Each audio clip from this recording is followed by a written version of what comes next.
డబ్బు, అనారోగ్యం, ఉద్యోగం, వ్యాపారం, అప్పులతో బాధపడుతున్నారా? మీకోసమే launch your future programme.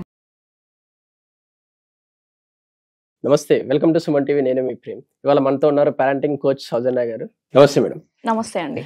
Madam, మనం ప్రజెంట్ జనరేషన్ చూసుకున్నామంటే పిల్లలు ఎంత క్రూయల్ గా మారిపోయినారంటే, ఈవెన్ ఫోన్ ఇవ్వకపోయినా కూడా, ఏదైనా నో చెప్పినా కూడా, ఈవెన్ ఎంత దూరంకైనా వెళ్ళేంత దీంట్లో ఉన్నారనమాట. దానికి రీజన్స్ ఏమై ఉండొచ్చు madam? As a parenting coach గా కొన్ని చెప్పండి మేడం. అసలుకి రైట్, ఈ రోజు చాలా సిచ్యువేషన్స్ ఇలానే జరుగుతున్నాయి. మనం చూసుకుంటే చాలా న్యూసెస్ కూడా మనకు వినిపిస్తున్నాయి. ఈవెన్ మన ఇంట్లో కూడా చాలా మొండిగా తయారవుతున్నారు పిల్లలు. దానికి అన్నిటికీ రీజన్స్ ఏంటంటే, చిన్నప్పటి నుంచి మనం ఏదైతే ప్రెషర్, ఏదైతే స్ట్రెస్ వాళ్ళకి క్రియేట్ చేస్తున్నామో అది ఏజ్ ప్రకారంగా అది పెరుగుతూ వస్తుంది అనమాట. ఏదో ఒక పాయింట్, సాచురేషన్ పాయింట్ అంటాం కదా, అది రాగానే పిల్లలు బర్స్ట్ అయిపోవడం స్టార్ట్ అవుతాయి. మనం ఎప్పుడైతే అన్నం ప్రెషర్ కుక్కర్లో వండినప్పుడు సమ్ పాయింట్ తర్వాత విజిల్ ఇలాంటివి వస్తాయి కదా ప్రెషర్తో. సో వాళ్ళ మైండ్లో కూడా చిన్నప్పటి నుంచి, అంటే చిన్న చిన్న థింగ్స్కి కూడా పాపం చిన్నప్పుడు వాళ్ళకి తెలిసి తెలియక చిన్న చిన్న మిస్టేక్స్ చేస్తారు, మనమైనా చేస్తాము. బట్ వాటికి కూడా ఓవర్గా రియాక్ట్ అయిపోతుంటాం చిన్నప్పటి నుంచి.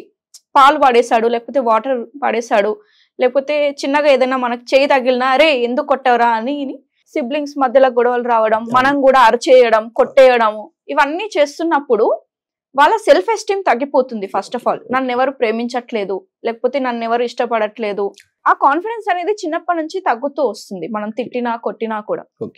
సో కంపారిజన్స్ కూడా ఇంకొక మెయిన్ రీజన్ అని నేను చెప్తాను. ఇంట్లో ఇద్దరు పిల్లలు ఉంటే వాళ్ళ సిబ్లింగ్స్ మధ్యలోనే కంపారిజన్స్ చేస్తూ ఉంటారు.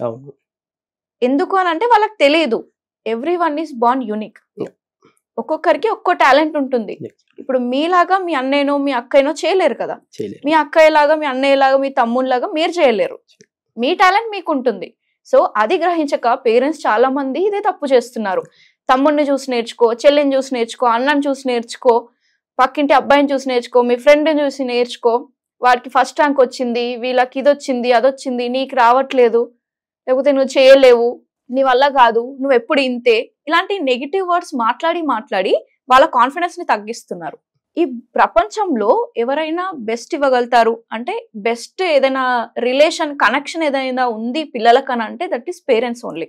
అలాంటి పేరెంట్సే వాళ్ళని డామినేట్ చేసుకుంటూ, అంటే వాళ్ళని కంపారిజన్ చేసుకుంటూ, తిట్టుకుంటూ, కొట్టుకుంటూ ఉంటే వాళ్ళు ఎలా ప్రోగ్రెస్ అవుతారు? ఇప్పుడు ఒక చెట్టు మంచిగా పెరగడానికి దానికి ఏమేమి కావాలి? మంచి సాయిల్ కావాలి, ఫెర్టిలైజర్స్ కావాలి, సన్లైట్ కావాలి, వాటర్ కావాలి, రైట్? పేరెంట్స్ కూడా చాలా ఇలా ఇందులో ఒక ఇంగ్రీడియంట్ అన్నమాట. మిగతా ఇంగ్రీడియంట్స్ కూడా టీచర్స్ అవ్వచ్చు, ఫ్రెండ్స్ అవ్వచ్చు, ఇప్పుడు ఈ మధ్య కాలంలో సోషల్ మీడియా అవ్వచ్చు, ఇవన్నీ చాలా మ్యాటర్ అవుతాయి. Not only parents. ఇక్కడ పేరెంట్స్ ని అనడానికి లేదు, ఎందుకంటే వాళ్ళకి తెలిసి తెలియక వాళ్ళు కూడా మిస్టేక్ చేస్తున్నారు ఇక్కడ. సో అది కాస్త ఏజ్ ప్రకారంగా పెద్దగా అవుతూ ఆ ప్రెషర్ అనేది అప్పుడు ఒక సాచురేషన్ పాయింట్ వచ్చిన తర్వాత వాళ్ళు బ్లాస్ట్ అవుతున్నారు. ఏది కూడా సడన్ గా జరిగిపోదు కదా. ఇప్పుడు ఒక పర్సన్ కి హార్ట్ అటాక్ వచ్చింది అని అంటే సడన్ గా రాదు. నువ్వు అనుకుంటావు అరే నిన్నటి మొన్నటి వారికి ఏం రాలేదు, హెల్దీ ఉన్న పర్సన్ సడన్ గా చనిపోయాడు, అది సడన్ కాదు. ఒక 10 years 5 years నుంచే చిన్న చిన్నగా స్టార్ట్ అయింది ఆ ప్రాబ్లం. లోపల ఎప్పటి నుంచో ఆ వాక్యూమ్ అనేది క్రియేట్ అయింది. సమ్ అండర్ ఎస్టిమేట్ చేసుకోవడం కానీ, లో కాన్ఫిడెన్స్, ఇవన్నీ స్టార్ట్ అయిపోయాయి చిన్నప్పటి నుంచే. అది ఆ ప్రెషర్ అనేది పెరిగి ఒక సమ్ పాయింట్ చూసిన తర్వాత సడన్ గా అయిపోయిందని మనం అనుకుంటున్నాం. చాలా ఇన్సిడెంట్స్ కూడా మనం చూస్తున్నాం. టీవీ ఇవ్వకపోయినా, లేకపోతే మొబైల్ ఇవ్వకపోయినా, ఫుడ్ పెట్టకపోయినా ఏమేమో చేస్తున్నారు చిన్న చిన్న పిల్లలు. అది కూడా ఇవన్నిటికి మెయిన్ కాజ్ ఇక్కడే పేరెంటింగ్. పేరెంట్స్ కి తెలియక ఇవన్నీ మిస్టేక్స్ చేస్తున్నారు. సో నేనేమంటానంటే, ప్రతి ఒక్క పేరెంట్ పిల్లల్ని ప్లాన్ చేసుకునేటప్పటి నుంచి పిల్లల్ని కన్న వరకు కూడా, వన్స్ పేరెంట్ అయితే ఇంకా లైఫ్ లాంగ్ పేరెంటే కదా మనం. సో ఎప్పుడు కూడా పేరెంట్ ఎప్పుడు టీచింగ్ చేస్తూ ఉండకుండా లెర్నింగ్ చేస్తూ ఉండాలి. ఎవ్రీ స్టేజ్ లో కొత్త కొత్త ఛాలెంజెస్ వస్తూ ఉంటాయి. సో వాటిని ఎలా మనం ఓవర్కమ్ చేయాలి అనే నాలెడ్జ్ మనం తెచ్చుకోవాలి. ఇప్పుడు అలాంటి మైండ్ సెట్ ఉన్న ఒక పిల్లల్ని తీసుకొని, ఏదైనా అబ్బాయి గానీ అమ్మాయి గానీ అనుకోండి, మళ్ళీ ఒక పేరెంట్ దగ్గరికి తీసుకొని అతన్ని నార్మల్ గా చేయగలరంటాడా? ఖచ్చితంగా చెయ్యొచ్చు. ఎందుకంటే మీరు రైట్ నాలెడ్జ్ తో, రైట్ స్ట్రాటజీస్ తో తెలుసుకొని వాటిని ఇంప్లిమెంట్ చేస్తే గనుక ఖచ్చితంగా కొంతమందికి ఇమీడియట్ రిజల్ట్స్ కనిపిస్తాయి, కొంతమందికి చాలా లాంగ్ టర్మ్ వరకు తెలియకపోవచ్చు. బట్ ఆ పేషెన్స్ అనేది లూజ్ అవ్వద్దు. ఎందుకంటే మీరు అలాంటి సివియారిటీ బట్టి ఉంటుంది, ఆ ప్రాబ్లం సివియారిటీని బట్టి. అంటే ఆ మైండ్ లో ఆ పిల్లాడి మైండ్ లో ఎంత బలంగా ఆ ప్రాబ్లం ఫిక్స్ అయిపోయాడు దాన్ని బట్టి ఉంటుంది. ఓకే, మీరు రోజు మంచి ప్రేమగా మాట్లాడుతుంటూ మంచి రెస్పెక్ట్ ఇస్తూ ఉంటే సమ్ పాయింట్ తను కూడా తన వర్త్ ఏంటో తెలుసుకొని ఎదుటి పర్సన్ కి రెస్పెక్ట్ ఇవ్వడం, ఓకే, వాళ్ళని కూడా హర్ట్ అవ్వకుండా మాట్లాడడం, ఇవన్నీ స్టార్ట్ చేస్తాడు. బట్ సమ్ పాయింట్ అనేది రావడానికి టైం పడుతుంది. పేరెంట్స్ అంటారు చాలా మంది, మీరు చెప్పింది ఓకే మేడం, మా వాడు అట్లా కాదు, నేను చెప్పినా కూడా వాడు వినడంటే మీరు ఎన్నిసార్లు చెప్పారు ఫస్ట్ ఆఫ్ ఆల్. ఓకే, నేను అడుగుతున్నా ఎన్నిసార్లు, 1 డేలో ఎన్నిసార్లు చెప్పారు, అలా ఎన్ని డేస్ చెప్పారు. ఓకే, అది మ్యాటర్ అవుతుంది. మీ పేషెన్స్ చాలా అవసరం పేరెంటింగ్ అంటే. ఇప్పుడు చూడండి, వెయిట్ లాస్ అవ్వాలి, 1 night లోనో 1 day లోనో అయిపోదు కదా. ఇన్ని ఇయర్స్ నుంచి పెంచిన ఈ ఒబేసిటీని 1 day లో 1 week లో తగ్గించాలంటే ఎట్లా పాసిబుల్ అవుతుంది?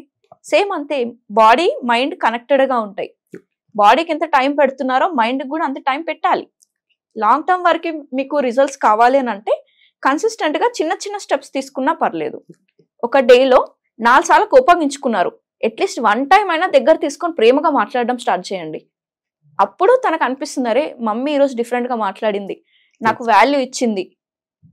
నేను కూడా చిన్న చిన్నగా ఏదో ఒక రోజు తనకే అనిపిస్తుంది ఆ పిల్లాడికి మనం ఇలా ఉండకూడదు, ఇది తప్పు అనేది. సెల్ఫ్ రియలైజేషన్ స్టార్ట్ అవుతుంది. మీరు చెప్పకండి అందరికి రెస్పెక్ట్ఫుల్ గా ఉండాలి, అందరితో మంచి మాట్లాడాలి, నువ్వు ఇలా బిహేవ్ చేయకూడదు, ఇలా ఉండాలి అని చెప్పకండి.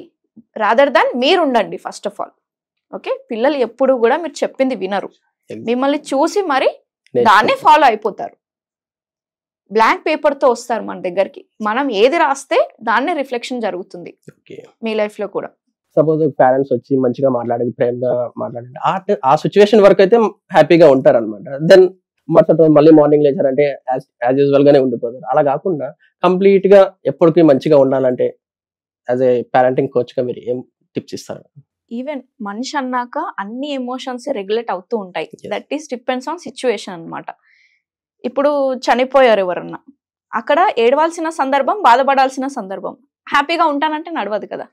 ఇప్పుడు ఇంటర్వ్యూకి వెళ్ళాం, ఫెయిల్ అయిపోయాం, అక్కడ కొంచెం సాడ్ గా ఉండాల్సిన ఎమోషన్ అనేది బయటకు వస్తుంది. It's a natural, it's a normal.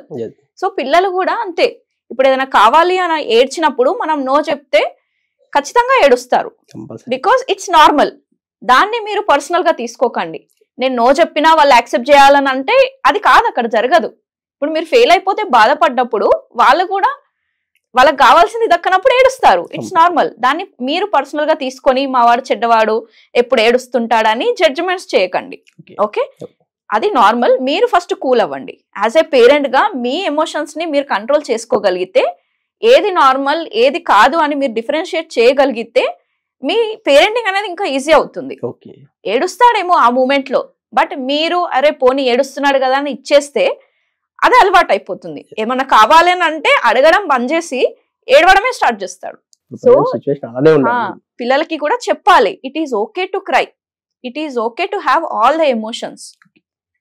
A situation లో ఏది ఓకే అనేది వాళ్ళకు కూడా చెప్తూ ఉండాలి. సరే ఈ రోజు మీరు ఆఫీస్ నుంచి వచ్చారు, you have a bad day, you had a bad day అన్నప్పుడు చెప్పండి. బ్యాడ్ డేస్ కూడా వాళ్ళకి తెలిసి ఉండాలి. అంటే అందరి లైఫ్ లో బ్యాడ్ జరుగుతాయి, it is okay, it is normal. కొన్ని గుడ్ డేస్ ఉంటాయి, కొన్ని బ్యాడ్ డేస్ ఉంటాయి. అదే యాక్సెప్ట్ చేయడం స్టార్ట్ చేస్తారు అప్పటి నుంచే. ప్రతిదీ మనం అనుకున్నవన్నీ దక్కవు అనేది ఒక తెలుస్తుంది, రియాలిటీ అనేది తెలుస్తుంది. అంతేగాని ఏడవకపోతే ఏడిస్తే బూచానికి పట్టిస్తా, తినకపోతే పోలీస్ కి పట్టిస్తా, లేకపోతే టీచర్ కి చెప్తా, ఇలాంటి ఇల్లాజికల్ ఆన్సర్స్ ఇవ్వకండి. ఎప్పుడైతే మీరు చెప్తుంది వాళ్ళకి అర్థం అవుతుందో, ఆ ఏజ్ వచ్చిందని మీకు పేరెంట్ కి తెలుస్తుంది, అప్పటి నుంచి లాజికల్ గా చెప్పడానికి ట్రై చేయండి. ప్రాక్టికల్ గా లాజికల్ ఆన్సర్స్ ఇవ్వండి. అంతేగాని ఇల్లాజికల్ ఇచ్చేసి నిజంగా మొబైల్ చూస్తే ఎవరు వచ్చి తీసుకెళ్తారు అని అంటే, ఇప్పుడు అబ్బాయికి ఏం అర్థం అవుతుందా పిల్లాడికి అంటే, మమ్మీ డాడీ కూడా చూస్తున్నారు, నేను చూస్తే తీసుకెళ్తారు, మమ్మీ డాడీ చూస్తే ఇట్ ఈస్ ఓకే అంటే ఒక కన్ఫ్యూజన్ అనేది స్టార్ట్ అవుతుంది వాళ్ళకి.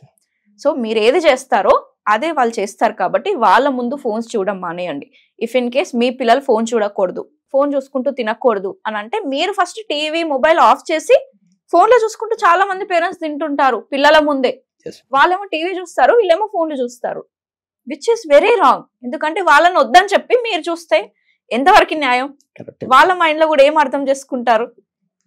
బంద్ చేయడం కరెక్టా, చూడడం కరెక్టా? ఒక కన్ఫ్యూజన్ క్రియేట్ అవుతుంది. సో అలా ఏదైనా ఒకటి చెప్పినప్పుడు మీరు కూడా పాటించండి. Thank you madam. Thank you.